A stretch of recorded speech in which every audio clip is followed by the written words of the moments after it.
Hey Nick, and good evening everybody. Sorry Nick, I didn't have my keyboard up, so I couldn't say hey right away. Um, but welcome everybody to another edition of Rob's Little Blue Book. And tonight we are doing, this is kind of a request because Serena really likes zucchini. And I was looking for an Italian dish that had zucchini in it, and it turns out there is one. It's spaghetti alla Nerano, which we're doing tonight, which was invented, I guess, or popularized back in the 50s in Nerano, a small fishing village in Italy. There's a restaurant there, and I forget the woman who owns it. They still serve it there. It's their specialty. The recipe is still a secret. However, people have, over the years, reverse engineered it, and they have a pretty good idea what's in it. And we are basically going to use all the techniques that we talked about before to do our own version, or a version of it tonight, which I'm hoping is close to the original. It makes sense to what it makes sense to me, the process, and I hope it makes sense to you guys. So let's talk about ingredients. We're gonna jump. Oh, you know what we haven't done in a while? We haven't done a cool thing in a while, and I actually have two cool things. Nixon. I have two cool things tonight that I want to show you guys. The first is unfortunately my Thermapen, which I've had for probably more than 15 years, died finally. It was amazing, and I highly recommend it. But the Thermapen is very expensive. You can only buy it from the Thermapen website, and while I think it's a fantastic product, I was going to try something else, because when I got the Thermapen 15 years ago, it was the best instant read thermometer. It was really the only instant read thermometer you could buy that gave you a reading in like a second or two. And technology has caught up with that. And so this was made by a company called LavaWorks, which was also very highly recommended. It's a fraction of the price of the Thermapen. It was like less than 40 bucks, I think. And the Thermapen's like 140 or more. It's not cheap. So I thought I would try it out. It's very highly recommended. I've used it a couple times over the last 2 or 3 days, and it gives a very accurate reading very, very quickly, which is kind of all you want from one of these things. There's two form factors for these. There's this version which I'm trying, which is, obviously you can see, you just stick it in. Both the Thermapen and the LavaWorks version make like a flip out style as well. And I'm going to try this one. I actually wasn't totally enamored of the flip out style.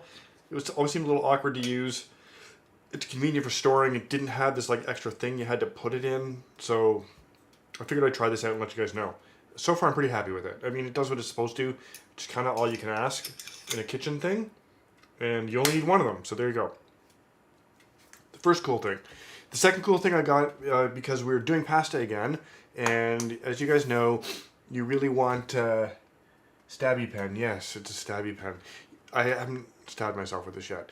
But when you're cooking with pasta, to do the technique that we do of emulsifying the cheese with the pasta water, especially when you're doing cacio e pepe or an Alfredo, or a carbonara for that matter, you want that pan to cool down really fast when you take it off the heat, so that you can temper the pasta. Sorry? Loading. Okay, so it says I'm reconnected. Guys, how much did we miss there? Somebody can type into... My OBS disconnected. What was the last thing I said to you guys?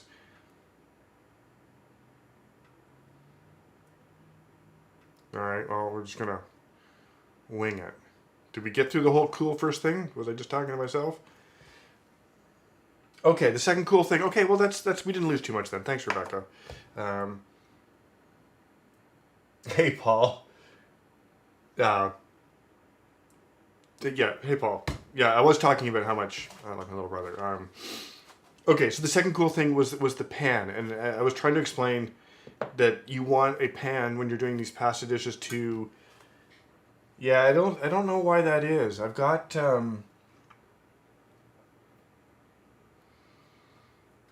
I'm looking at my little symbol here at the bottom, which shows my upload, which says it's struggling for some reason. I have no idea why. Anyway, I'm going to roll with it for now, and if it becomes an issue, somebody type something in the chat, and I will... I don't know. We may take a break, reset the router. Now I'm red again. Am I lagging now? A little bit frustrated. Okay, anyway, I'm going to assume you guys can hear me. The second cool thing is the pan. So I finally got around to getting one of these. This is an aluminum pan. It's nothing fancy. It was made in China. I got this at my favorite restaurant supply store, and it was $14. Okay, I mean, yeah, super cheap. Anyway, we're gonna try it out tonight. But the reason you want one of these pans is because they cool off really fast. And as I said, or maybe you don't remember because you couldn't hear me, when you're doing a carbonara, when you take this pan off the fire and you're going to put in your cheese and whatever and temper the pasta and put your egg mixture in, you don't want your eggs to scramble. In the case of a carbonara, it's not the end of the world if they scramble. It still tastes amazing. Some people even like it like that, although I think they're wrong. But whatever. But when you're doing cacio e pepe, Romano cheese and cacio e pepe, if you get it wrong, it loves to turn into like chewing gum, like hubba bubba on the bottom of your pan. And that does kind of ruin the dish. It's not appetizing to eat like that. The cheese separates from the pasta water, and it's wet and gummy at the same time. It is not nice. So I cheat normally. There's two things I do to cheat normally. I have, as you guys know, an aluminum wok, which is what I normally do these pasta dishes in. The aluminum wok's non-stick though, and it doesn't play nice with my kitchen tongs, right? So it's also big and it's a little unwieldy. And when I do carbonaras and the cacio e pepe, I've been cheating. Well, I don't know if it's a cheat, but I typically take them out of the hot pan, I put them in a cold pan, and gently warm it up again. Which, by the way, I recommend you do that your first few times because it's kind of a foolproof method. You're not going to hurt it by letting it cool down slightly and bringing it back up to temperature slowly. However, it means one more dish to wash, and I don't mind doing the dishes, but I'm not like a huge fan either. So I'm going to try and do like the one pan method tonight in our shiny new aluminum pan. So that's the second cool thing. Any questions? I feel like that's pretty straightforward. No cocktail tonight, by the way, because I just ran out of ideas. It seems like there's a limited number of good cocktails in the world, and they're not inventing more. Okay, so let's talk about ingredients. The ingredients are really simple. So the feature ingredient, of course, is zucchini. And you need and the nice thing about this dish, especially as we get to the end of the summer, is you need a fair bit of it. We're going to deep fry the zucchini. You can fry it, also just fry it in a pan. And it cooks down really small. So it looks like we have a lot of zucchini, and we do. I don't know how much of this we're going to use. I'm going to eyeball it for 2. But you do need a lot more than you think. Don't go to the store and buy 1 zucchini and think you're going to get away with it. I got some nice basil here, always in Italian dishes. Now, the cheese, we have, as I said, what did I say this was? Romano, Pecorino Romano. The cheese calls for Provolone del Monaco, which, if you're not really good friends with the person who owns your local Italian market, because this came from her private stash, you may not be able to get. So this provolone is, you guys can't tell, but you know the provolone you get in the supermarket. Don't go to the supermarket for provolone. But the provolone you get, if you go into a cheese store, even a good one, and ask for it, it's in the ball. It's made very similar to mozzarella. It's like a stranded cheese that they eventually wrap up into a ball. And yeah, I got a deal on it. It's still not cheap. Paul's asking how much it costs, or said it looks expensive. However, you don't need to go crazy like this. You can use provolone, the regular imported provolone you would get from a good cheese store. You could use a blend of Romano and Parm if you wanted. The cheese mixture is kind of, it's also a little bit up to your palate. So the original dish, Provolone del Monaco, is a sharp cheese. It's quite, it's got a bit of a bite. And it seems like the modern palate, we saw this with carbonara, is moving away from those super sharp cheeses. Like even the king of carbonara, the guy in Italy who makes the best carbonara, uses mainly Romano, but he also tempers it with Grana Padano, which is like a young Parmesan. Oh, my mouse here. So we're going to go with the classic, and I decided I would temper it a little bit with Romano. So I hope that makes sense. As I said, don't if you can't find this, don't stress. I have a feeling this is pretty rare. considering she went into it like a safe to get it. No, I'm kidding. Anyway, if you can find it, use this. Otherwise, Romano and Parm will be fine. For seasoning, I'm not going to probably, we'll correct for salt towards the end, but it's not going to need a lot because the cheeses are both quite salty. And for pepper, I'm going to use a blend of my favorite black peppercorns, which are the cam pot, which the camera won't focus on, but you get the idea. And white pepper. I'm going to use a little white pepper. Again, temper the black. It's a little milder. That's all the ingredients. Any questions on the ingredients? The other cheese you could use is Caciocavallo, but if you think this is hard to find, try and find that. Even in Toronto, it was impossible. Okay, let's start throwing this together. I feel like let's do some prep. That'll be fun. Okay, so the first thing we're going to do is the zucchini. I'm going to just pick one of each. And when you pick your zucchini, pick smaller ones. You don't want like massive discs. They will cook down. You can use all of one kind. You can use a bunch of different kinds. It doesn't really matter. And you want to slice them thin. And I'm not going to slice these really thin with a knife because I got this guy over here. So we're just going to zip off like, hopefully no fingers here, but I just want some discs here. Now, I had this on, this is about right. This might even be a little bit fat. Unfortunately, for this mandolin V-slicer, whatever you want to call it, I only have two choices for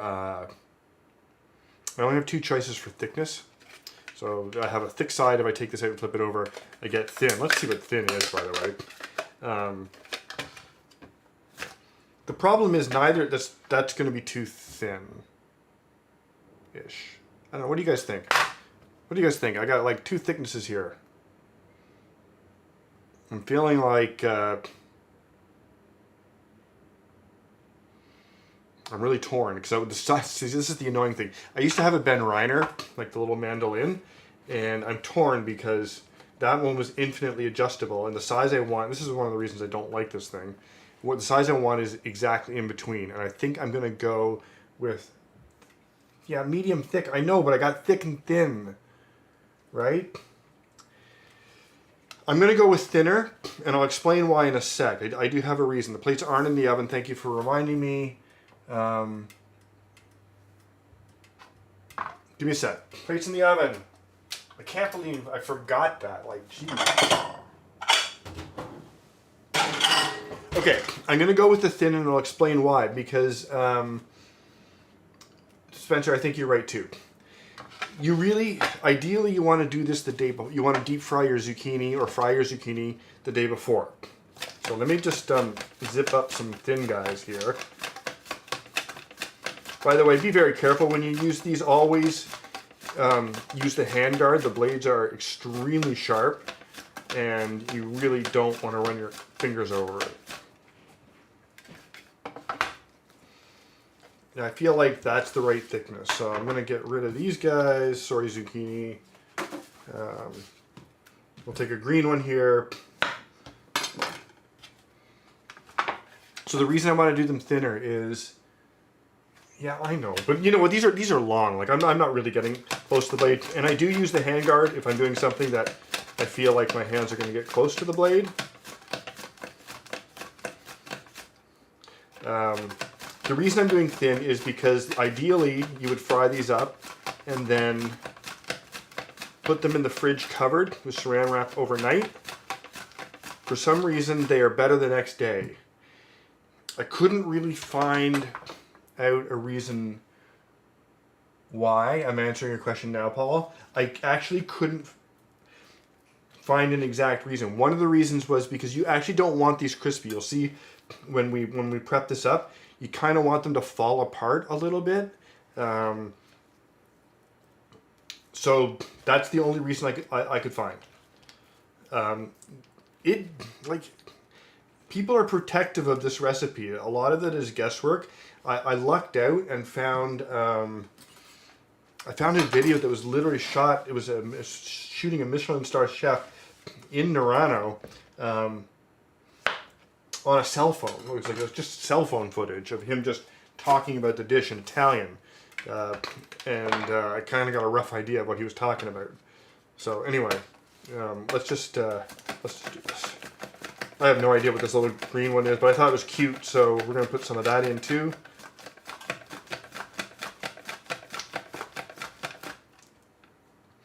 And I feel like this is, and again, this looks like a lot of zucchini, but I actually don't think it is. But I think that's going to be enough for 2 portions. So let's get some of this in the deep fryer and see how exciting that's going to be. I have no idea how to do that safely. Let's just see here. It's probably going to be about 5 minutes. Oh, yeah, let's check the oil temperature. I know it's up to temperature anyway. I just want an excuse to use this thing. So let's see how this goes.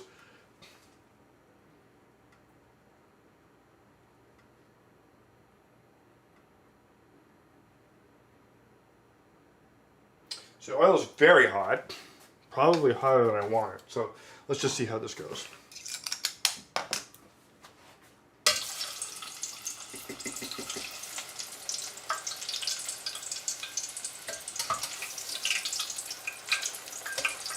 Okay, not too bad, not too bad. I'm going to try and do it in 2 batches so we're not frying zucchini all night.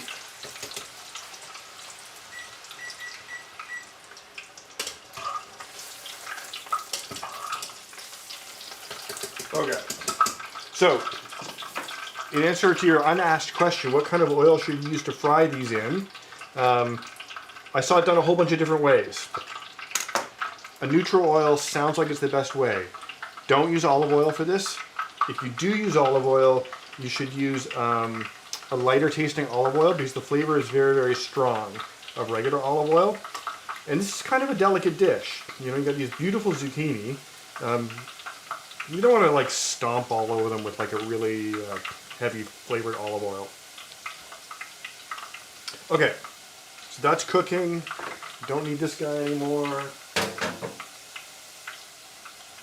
What we can do actually is, how are we going to do this? Oh, you know what, we can do the cheese. Let's do the cheese.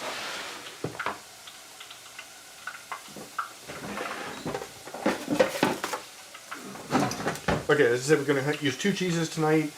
We're going to use our mainstay cheese, Romano. I can't believe it. You know, we've actually, around here, we use maybe more Romano now than we do Parm, which is really saying something. This doesn't need to be a hugely cheesy dish, but we both like cheese here, so I'm going to have like a fair chunk of it on hand. So that's about enough for Romano. Let's get some of this stuff. I'm going to keep it separate for now, and I'll kind of eyeball the blend.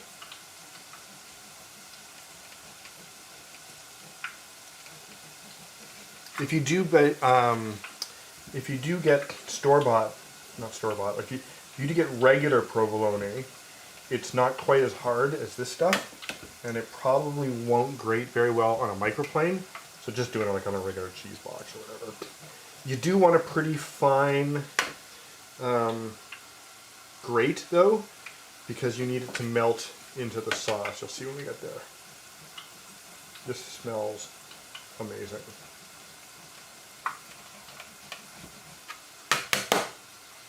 Kind of feel like that's probably enough. Okay. You know, we're just do this a little bit as we go, on the fly, so to speak. Okay, so Rebecca, is provolone stringy and melty? Not this kind. I mean, this will be still stringy and melty, not nearly as stringy and melty as like the other kind of provolone that you're probably going to be able to get. It'll be a lot more like mozzarella. I hope that answers your question. We're going to do our peppercorns too. Again, custom blend of cam pot and a few white peppercorns.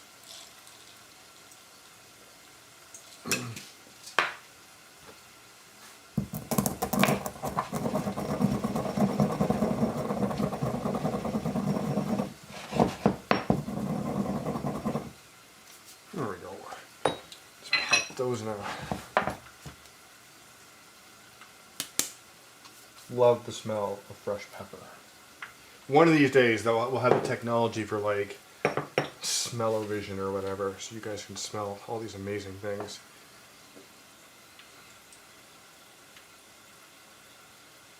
Poutine, you have to have cheese curds, but you're right about the melty sandwiches, Spencer.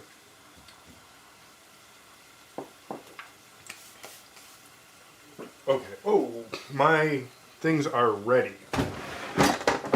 Okay, so 4 minutes was about right. I'm actually going to do the next batch for just 4 minutes. They look incredible. Like, wait till you guys see these.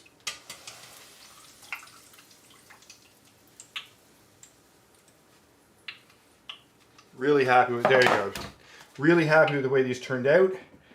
And as I said, one of the reasons you wanted to do these overnight, ooh, they're hot. Of course, they just came out of the oil.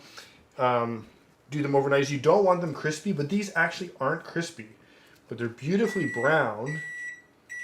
God, the smell is so good. Okay, really enjoying the smells tonight, guys. Let's get the rest of this in the oil, and we will continue on.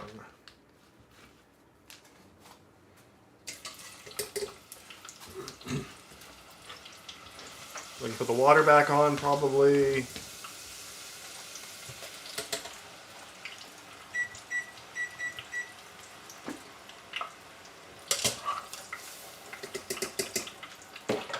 Okay. Hey, Nick. No, I said hey, Nick, already. I mean, you're right. Poutine is never going to be bad, and you have good ingredients, and honestly, like my poutine, I have made poutine gravy from scratch many times, and I gotta tell you, you can go to the grocery store in the canned aisle, gravy aisle, and Saint-Hubert sells cans of their original poutine gravy. I have never done better. So there you go. If you want poutine, it is a supermarket shop away. And if I ever go back to the supermarket, I'll pick up a couple more cans to have. Okay. I feel like we're kind of doing okay here tonight. I don't need this anymore. We're going to take a little bit of basil. In terms of basil, it's like to taste. And let's get this, I'm going to go with like 4 big leaves.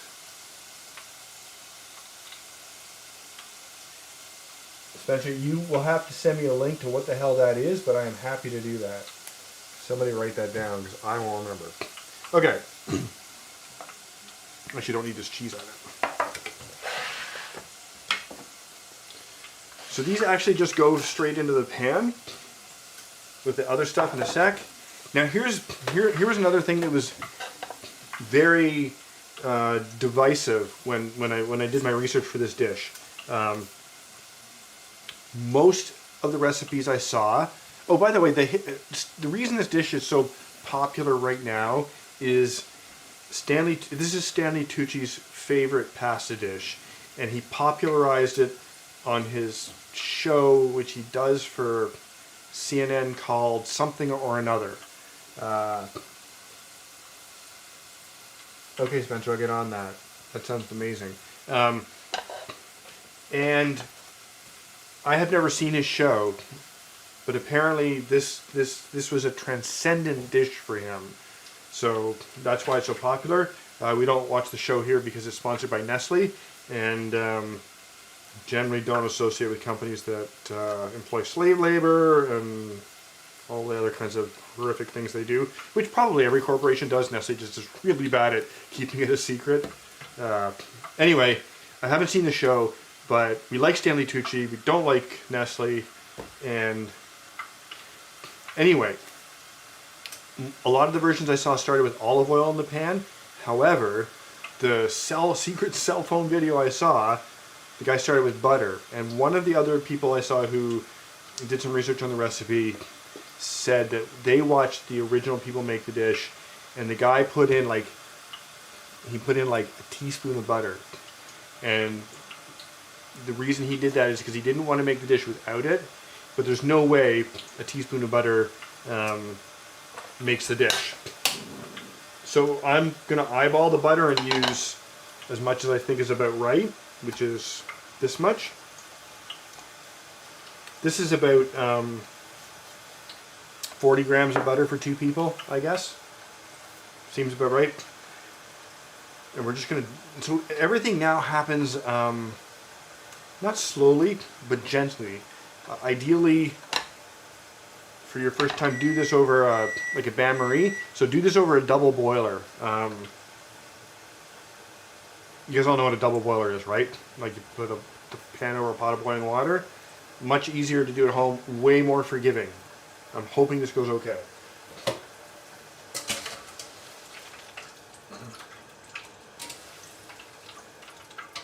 Okay, so these are ready. The second batch. And I'm actually just going to put them straight into the pan. Let's just pretend those were in the fridge overnight. And what am I doing? Turning the deep fryer on, put a plate on it.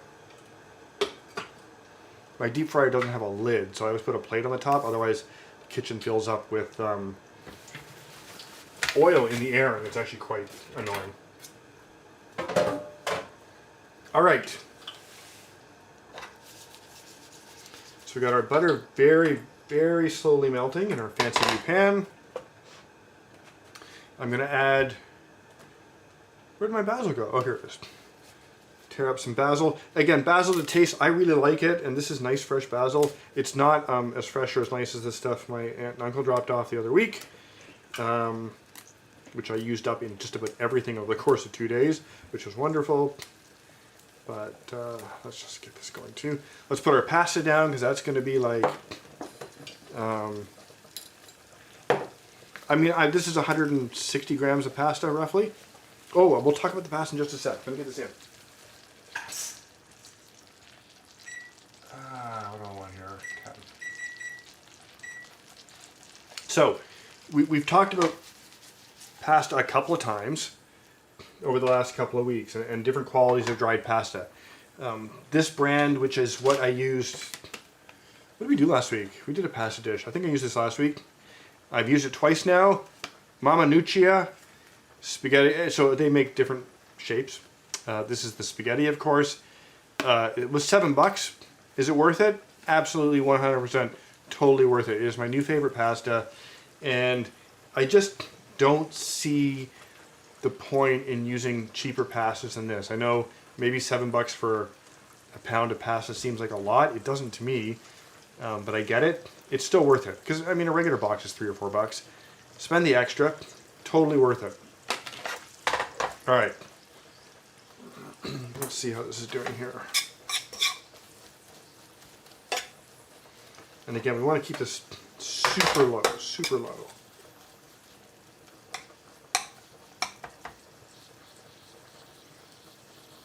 Now, if these had sat overnight, they would sort of, and this is still going to be, this is going to be a different way to do it. They would break down and become part of the sauce, I think, a little more easily. And we're going to see if we can kind of like speed that up. I'm going to add some pasta water in here. You guys know how we do this.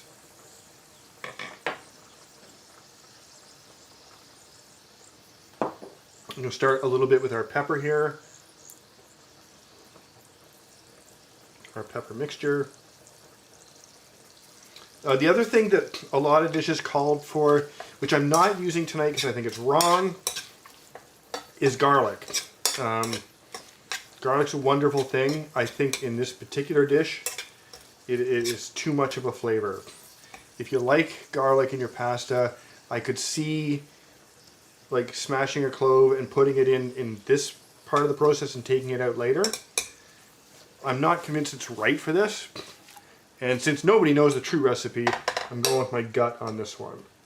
The nice thing about the recipe being unknown is that whatever I do, somebody's going to have my back somewhere. Okay, let's put a little bit of pasta water in here.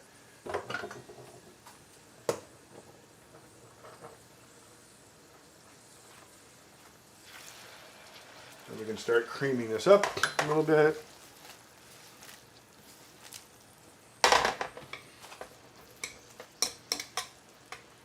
And of course, I'm going to have to learn the flip of this pan because this one is totally different than my wok, but it'll be okay.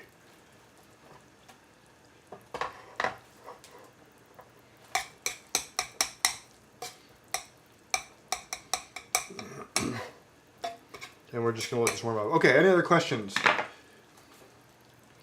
This is actually going together pretty quick. I'm happy. I'm happy. Also seem to have gotten past most of my COVID symptoms, which is kind of nice. The sudden bouts of like rock crushing fatigue aren't as frequent, so that's definitely a plus. So we're going to keep this moist and kind of encourage these things to break down a little bit. Look at the color already. I definitely think using the different colored zucchini, I mean, maybe they all taste the same, I have no idea. But I do like the color in this dish so far.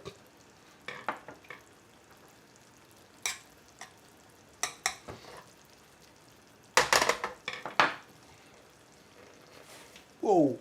So the aluminum pan, while it's still on the burner, is still quite hot.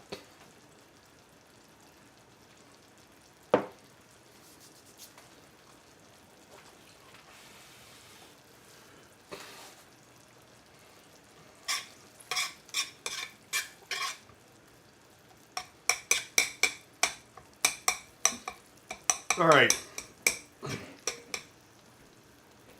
I actually like the way this is breaking down. It looks fantastic. I'm going to add a little more pasta water to keep this, just cream it up a bit. And of course, we're capturing a little bit of the starch from the pasta water as well. Come on, flip. Fortunately, this pan seems to be flipping out.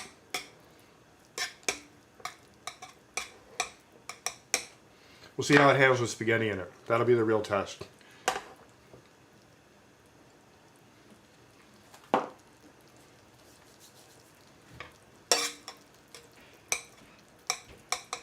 Any other questions as we go through this?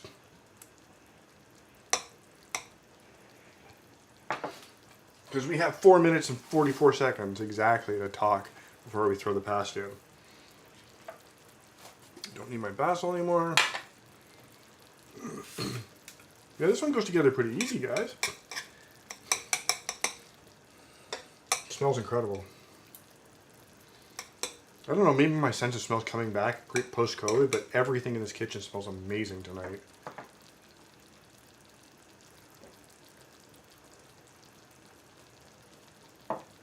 So I'm going to look into Spencer's thing for next week.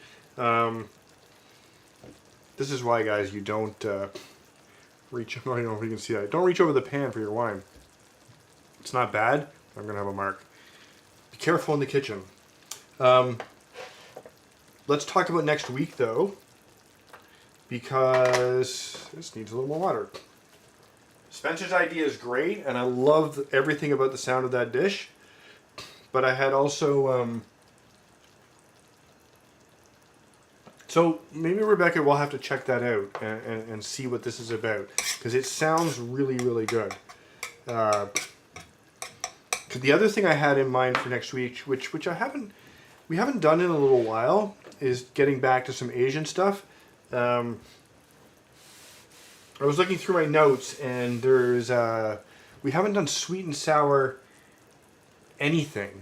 I don't think ever, and that's actually a really fantastic technique to know how to put together a sweet and sour sauce. To understand how a sweet and sour sauce works is really important. People get fixated on the mother sauces, the 5 classic French mother sauces, and not without good reason. They're amazing, but there's other cuisines in the world, and they also have their mother sauces, and one of them is sweet and sour, which is super simple, super adaptable. You can make it, depending on how you make it and flavor it. It can be a dipping sauce, it can be a dressing, it can be a sauce for hot food. So that's my other idea for next week. So I'm going to look into Spencer's thing. And I'm going to consider the sweet and sour thing. So I think I'm good for next week. But if you guys have other ideas or things you want to see, just let me know. All right, let's figure out how to get this passed out. There's 2 minutes left, but I kind of think I want to finish this. I kind of want to finish this in the sauce. So let's transfer it now and get this. We're gonna finish it in the pan.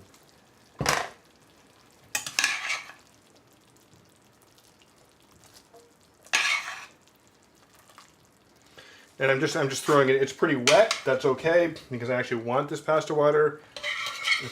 It'll thicken up, and it'll both, like, the water will cook off slightly, and it will thicken up as we go. Good. All right. Now we can start getting this coming together now. Now in a second, when this is like a little bit thicker, we can start adding cheese, which we may just do, like, let's make this easy on ourselves. I'm gonna do it off the heat tonight. And again, I don't have, well, I don't know, guys. What do you think? It flips okay, this pan. I would like, oh wow, it's creamed up right away. Okay, so now we don't have enough pasta water. Did you guys see how fast that creamed up? As soon as the pasta went in. So this is actually fantastic. And I'm just gonna, like, see how al dente we are here. We're very close to done. Okay. We pulled it at the right time, guys. Very good.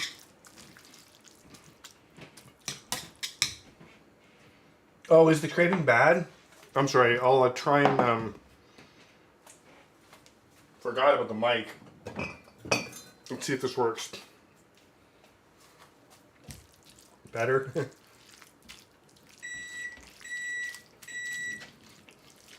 Sorry about the scraping. There we go. Okay, so now I think we can start adding cheese. I'm going to make this a blend now. You guys can see over here. I'm going to add the cheese a little bit at a time, and we're going to add a little bit of pasta water as we go as well. So there's some cheese, a little bit of the pasta water over top. Let's get this.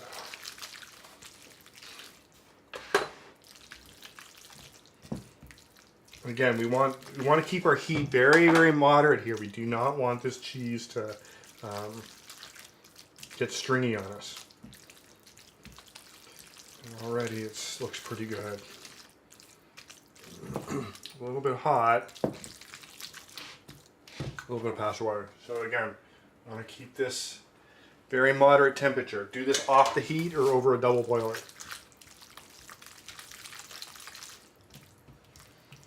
It looks good. Wow, okay. I'm going to go for a little more cheese, I think. Again, the dish doesn't have to be like killer cheesy. This isn't Alfredo, you know.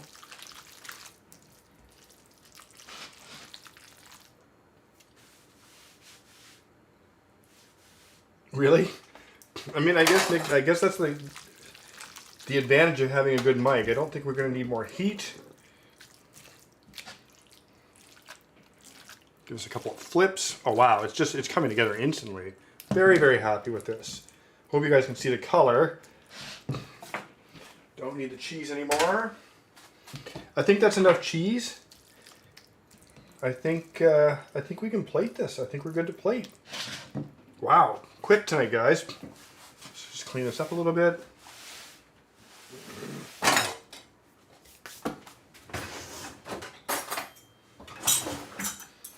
Get the plates out of the oven this time.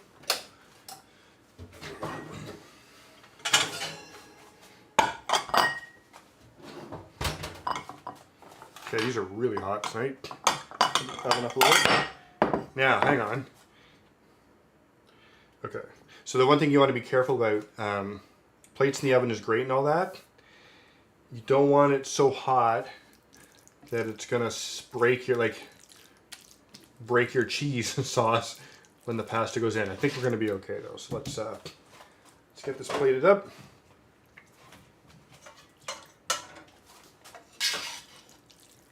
Oh, it looks fantastic, guys. This little twirl.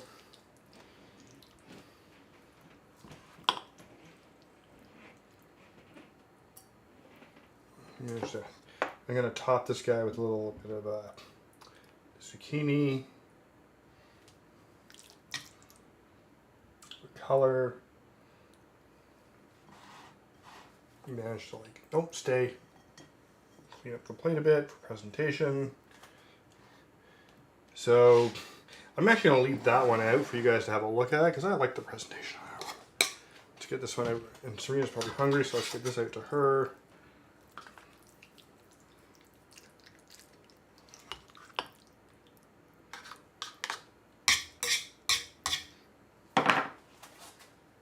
Alright, we're going to have to make some concessions to efficiency here.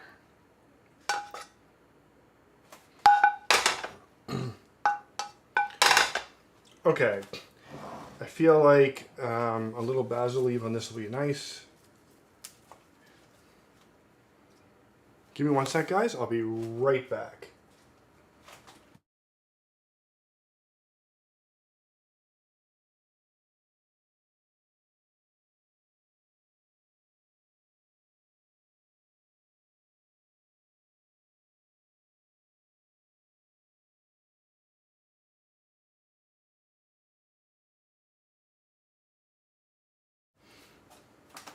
Okay, I'm back. You can see the pasta. Yeah, I gotta say, guys, this one creamed up probably much easier and much better than a lot of pastas I've done in the past. I'm really happy with the consistency and everything. It might just be beginner's luck on this dish, but it worked beautifully. And the zucchini broke down, and we still have a few pieces left as little accents to put on top. You could grate cheese over this, but I don't think it needs it. So let's, should we see what it's like, guys? Let's see what it's like. Wow. It looks really hot, actually.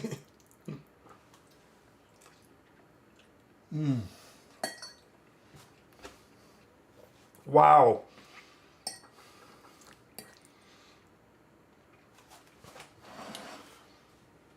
That's not what I was expecting. There's an incredible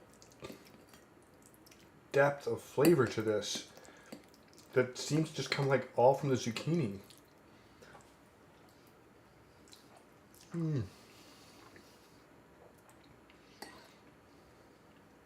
This is a winner. Okay, so I don't know if this is transcendent, but it's not far off. This is really, really good. Garlic, I think, I don't know. I love garlic. I'm not sure it's a flavor I would add to this dish. I don't think it needs it. I really like the balance of flavors. I'm going to play with this a lot. I'm going to make this many, many times. I really like the balance of flavors I've hit just on this first batch. The cheese is wonderful. But this would be good with, if you just have Romano and Parm, it's going to be amazing too. But it did turn out I don't know if you guys can see, but just incredibly creamy. Well, I can see I've got my banding on the light. Anyway, any questions? And it actually goes really nice. So I recommend a Pinot with this. I'm drinking a Pinot tonight, guys. It's quite nice. This is wonderful. Really happy. I've never made this before. I can see why it's a hit.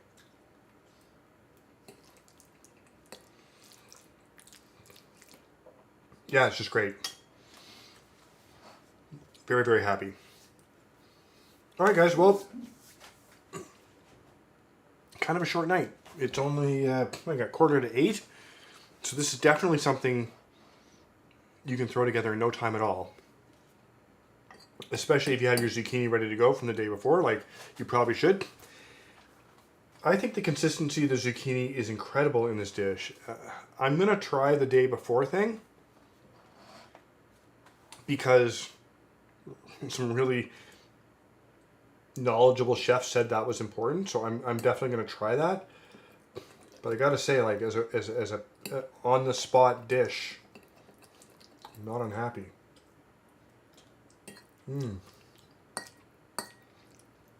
I think you could even put more zucchini in. I think next time you could up the zucchini. Okay, any questions, guys? I'm going to hang around for a couple minutes. I'm going to continue eating this while it's hot. And cheers. Like, just thanks for coming and watching. It means a lot to me. And if you have any other ideas for next week, now is a good time to throw them out there. But I'm just, this is great.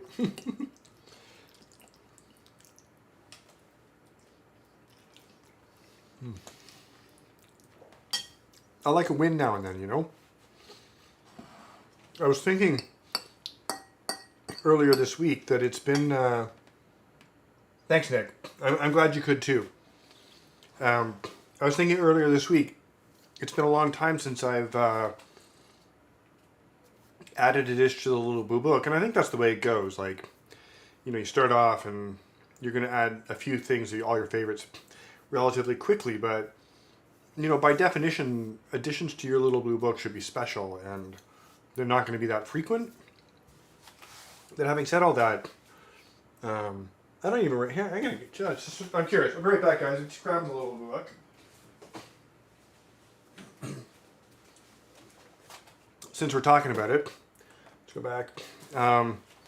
Like the last thing I added to the Little Blue Book was a bacon onion jam, cacio e pepe. Yeah, here's my, I don't know if you guys can see, here's my cacio e pepe recipe. In the Little Blue Book, it's pasta, pepper, and cheese. I'm probably not going to forget that. It's more that it's just in the book, so I remember that it's a good thing to eat. Souvlaki, pesto. Okay, so the last thing in my Little Blue Book is the pesto that I made with the breadcrumbs instead of pine nuts, because I am allergic to pine nuts. And I found this, and again, this goes back to what we were talking about earlier about a more modern palate moving towards flavors that are more moderate. And that recipe with the breadcrumbs instead of pine nuts came about not because the person was allergic to pine nuts like me, just to them it toned down the pesto to a more moderate flavor that they could work with more easily. Damn, I can't remember who that guy was, but again, a very, very knowledgeable chef came up with that recipe, and that's the last thing I put in. So I haven't put something in the Little Blue Book in a long time. There's been a couple of things over the last few months that have almost made it. They weren't things that I would go back to make over and over. They were not flash in the pan, but you know, they grab your interest for a couple of weeks, or maybe you make them 2 or 3 times over the course of a month, and they're great. But then after that month, you don't go back to craving them. It's not like I want to make something new. To me, something in the Blue Book is, because I like making new things a lot. To me, something that is in the Little Blue Book, I would rather make something in the Little Blue Book than something new, if that makes sense. As much as I like making new things. So yeah, very, very happy with this dish tonight, guys. And I'm going to finish this, and if you guys don't have any other questions, I'm going to sign off in like 30 seconds or so. One more mouthful.